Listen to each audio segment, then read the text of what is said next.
Өнөөдөр хүний эрхийн үндэсний комисс 25 дахь илтгэлээ танилцууллаа.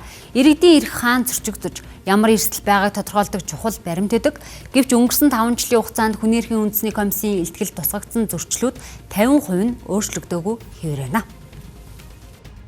Тухайлбал энэ жилд эрүүл мэндийн салбарт хүний эрх хэрхэн зөрчигдөж байгааг тодорхойлж, эмч эмнэлгийн ажилчдын ажиллах орчин нөхцлөөс ахуулаад иргэд эрүүл мэндийн үйлчилгээ авахд эрхээ зөрчүүлж байгаа эрсдлийг тодорхойлсон. Жишээлбэл Дэлхийн эрүүл мэндийн байгууллагаас эмнэлгийн тусламж үйлчилгээ авахд гарах зардлын 25% хувийг иргэдийн халааснаас гарах нь хэвийн гэж үздэг. За тэгвэл манай улсад дунджаар 49% зардлыг иргэн өөрөө гаргаж байна. Энийг одоо бууруулахгүй болвол эрсдэл нь юу хаана байна вэ? Иргэн өөрөө эмнэлгийн тусламж үйлчилгээг авах чадахгүй байх боломжтой. Чадахгүй нөхцөл байдал хүрчээд байна те.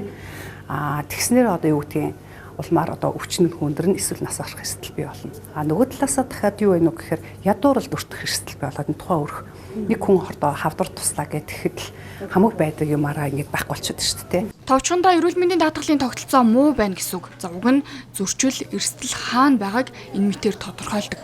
За үүний дагуу төрийн бодлого шийдвэр энэ асуудлыг шийдэхэд чиглэх учиртай маа. За гэвч бодит байдал дээр алдааг засах сонирхол хангалттай биш байгаамаа. Юу үлдээд байх нь иргэний болон улс төрийн эрхийн чиглэлийн хуулийн төслүүд бол хаягдсан.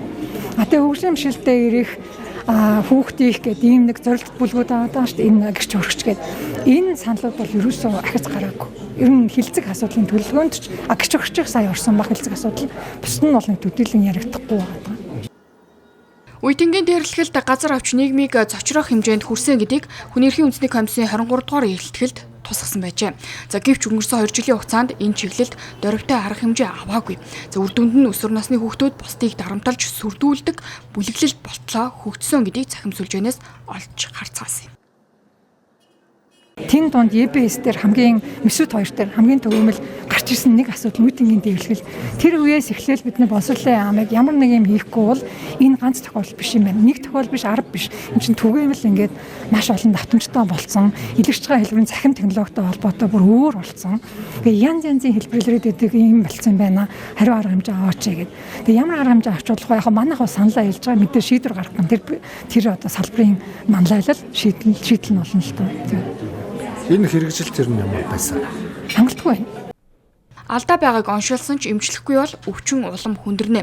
За тиймээс хүний эрхийн үндэсний комиссийн илтгэлийн эрх зүйн чадамжийг сайжруулах саналыг парламентод хүргүүлсэн байна.